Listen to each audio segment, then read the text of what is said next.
ಚಂಡೀಗಢದಲ್ಲಿ ಯುವತಿಗೆ ಕಿರುಕುಳ ನೀಡಿದಂತಹ ಪ್ರಕರಣಕ್ಕೆ ಸಂಬಂಧಪಟ್ಟಂತೆ ಮುಖ್ಯಮಂತ್ರಿ ಖಟ್ಟರ್ ಅವರನ್ನ ಭೇಟಿಯಾಗಿದ್ದಾರೆ. ಸುಭಾಷ್ ಬರ್ಲಾ ಅಂತ ಹೇಳಿ ತಿಳಿದು ಬಂದಿದೆ.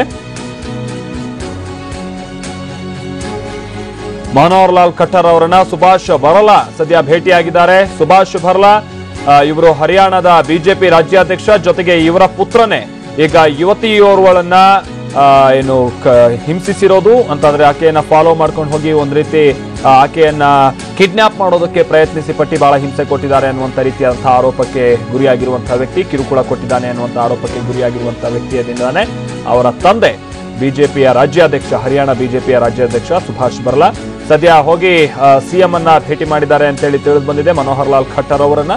ಸೊ ಇದು ಕುತೂಹಲ ಕೆರಳಿಸಿರುವಂತಹ ಒಂದಷ್ಟು ಬೆಳವಣಿಗೆಗಳು. IAS ಅಧಿಕಾರಿ ಪುತ್ರಿ ವರ್ಣಿಕಾಗೆ ಸುಭಾಷ್ ಪುತ್ರನಿಂದ ಕಿರುಕುಳ ಕೊಡಲಾಗಿದೆ ಅನ್ನುವಂತ ಆರೋಪ ಏನು ಕೇಳಿಬಂದಿತ್ತು.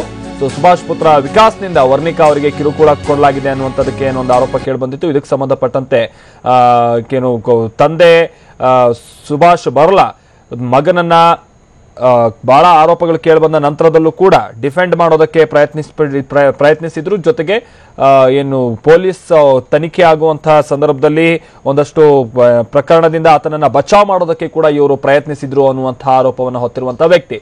ಹೀಗಾಗಿನೇ ಅವರು ಏನು ಅಧ್ಯಕ್ಷ ಸ್ಥಾನಕ್ಕೆ ರಾಜೀನಾಮೆ ಕೊಡಬೇಕು ಅನ್ನುವಂಥ ಒತ್ತಡ ಕೂಡ ಅತಿ ಹೆಚ್ಚಾಗಿ ಕೇಳಿಬರ್ತಾ ಇದೆ ಹರಿಯಾಣದಾದ್ಯಂತ. ಈ ಹಿನ್ನೆಲೆಯಲ್ಲಿ ಒಂದು ಹಂತದಲ್ಲಿ ವಿಕಾಸ್ ಬರ್ಲಾ ಜೊತೆಗೆ ಸುಭಾಷ್ ಬರ್ಲಾ ತಂದೆ ಮಗ ಇಬ್ರು ಕೂಡ ಅಬ್ಸ್ಕ್ಯಾಂಡ್ ಆಗಿದ್ದಾರೆ ಅನ್ನುವಂಥ ರೀತಿಯಲ್ಲೂ ಕೂಡ ಒಂದಷ್ಟು ಮಾತುಗಳು ಕೇಳಿಬರ್ತಾ ಇತ್ತು. ಅದೆಲ್ಲರದ ಹೊರತಾಗಿ ಈಗ ಸುಭಾಷ್ ಬರ್ಲಾ ಏನು ಸಿಎಂ ಮನೋಹರ್ ಲಾಲ್ ಖಟ್ಟರ್ ಅವರನ್ನ ಭೇಟಿಯಾಗಿದ್ದಾರೆ.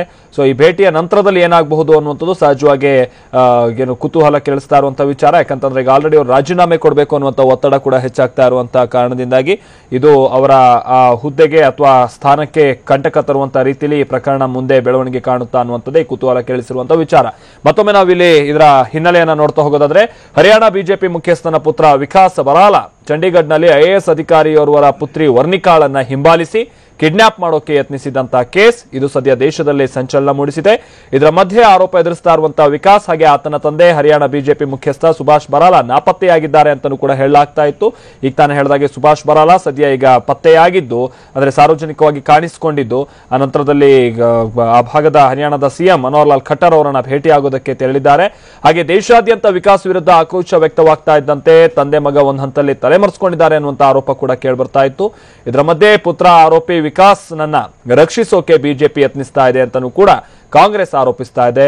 ಪೊಲೀಸರ ಮೇಲೆ ಪ್ರಭಾವ ಬೀರಿ ಬಿಜೆಪಿ ನಾಯಕರು ವಿಕಾಸ್ನನ್ನ ರಕ್ಷಿಸ್ತಾ ಇದ್ದಾರೆ ಅಂತೇಳಿ ಕಾಂಗ್ರೆಸ್ನ ವಕ್ತಾರ ರಂದೀಪ್ ಸಿಂಗ್ ಸುರ್ಜೇವಾಲ್ ಟೀಕಿಸಿದ್ದಾರೆ. ಸೊ ಚಂಡೀಗಢ ಪೊಲೀಸ್ ಇಲಾಖೆ ನೇರವಾಗಿ ಕೇಂದ್ರ ಗೃಹ ಇಲಾಖೆ ಅಡಿಯಲ್ಲಿ ಬರುವಂತ ಕಾರಣದಿಂದಾಗಿ, ಯಾಕಂತಂದ್ರೆ ಚಂಡೀಗಢ ಅದು ಯೂನಿಯನ್ ಟೆರಿಟರಿ, ಸೊ ಅದು ನೇರವಾಗಿ ಕೇಂದ್ರ ಸರ್ಕಾರದ ಅಡಿಯಲ್ಲಿ ಬರುತ್ತೆ, ಕೇಂದ್ರ ಗೃಹ ಇಲಾಖೆ ಅಡಿ. ಹೀಗಾಗಿ ಬಿಜೆಪಿ ಪೊಲೀಸರ ಮೇಲೆ ಪ್ರಭಾವ ಬೀರಿ ಆರೋಪಿ ವಿಕಾಸ್ನನ್ನ ರಕ್ಷಿಸೋಕೆ ಯತ್ನಿಸ್ತಾ ಇದೆ ಅಂತ ಸುರ್ಜೇವಾಲ್ ಆರೋಪಿಸಿದ್ದಾರೆ. ಇನ್ನು ಶನಿವಾರ ರಾತ್ರಿ ಚಂಡೀಗಢದಲ್ಲಿ IAS ಅಧಿಕಾರಿ ವೀರೇಂದ್ರ ಕುಂದು ಅವರ ಪುತ್ರಿ ವರ್ಣಿಕಾಳನ್ನ ವಿಕಾಸ್ ಹಾಗೆ ಆತನ ಸ್ನೇಹಿತ ಸೇರಿ ಹಿಂಬಾಲಿಸಿದರು. ಕಾರ್ನಲ್ಲಿ ವರ್ಣಿಕಾಳನ್ನ 7 ಕಿಲೋಮೀಟರ್ ಹಿಂಬಾಲಿಸಿದ್ದು ಅಲ್ಲದೆ ಕಾರಿನ ಬಾಗಿಲನ್ನ ತೆಗೆದು ನನ್ನನ್ನ ಕಿಡ್ನಾಪ್ ಮಾಡೋಕೆ ಯತ್ನಿಸಿದ್ದರು ಅಂತ ವರ್ಣಿಕಾ ಆರೋಪಿಸಿದ್ದರು. ವರ್ಣಿಕಾ ಆರೋಪದ ಪ್ರಕಾರ ವಿಕಾಸ್ ಹಾಗೂ ಆತನ ಸ್ನೇಹಿತನ ವಿರುದ್ಧ ಕಿಡ್ನಾಪ್ಗೆ ಯತ್ನ ಕೇಸನ್ನ ಹಾಕಬೇಕಾಗಿತ್ತು. ಆದರೆ ಚಂಡೀಗಢ ಪೊಲೀಸರು ವಿಕಾಸ್ ವಿರುದ್ಧ ಹಿಂಬಾಲಿಸಿರುವ ಹಾಗೂ ಡ್ರಿಂಕ್ ಅಂಡ್ ಡ್ರೈವ್ ಕೇಸ್ ಹಾಕಿದ್ದರು. IPC ಸೆಕ್ಷನ್ 354ರ ಅಡಿ ಹಾಗೆ ಮೋಟಾರ್ ವೆಹಿಕಲ್ ಆಕ್ಟ್ ಸೆಕ್ಷನ್ 185ರ ಅಡಿ ವಿಕಾಸ್ ವಿರುದ್ಧ ಪೊಲೀಸರು ಕೇಸನ್ನ ಹಾಕಿದ್ದರು. ಆರೋಪಿ ವಿಕಾಸ್ ಕೇವಲ 2 ಗಂಟೆಗಳಲ್ಲೇ ಸ್ಟೇಷನ್ ಬೇಲ್ ಅನ್ನ ಪಡೆದು ಹೊರಬಂದಿದ್ದ. ಇದು ಆಕ್ರೋಶಕ್ಕೆ ಕಾರಣ ಆಗಿದ್ದಂತ ವಿಚಾರವಾಗಿತ್ತು.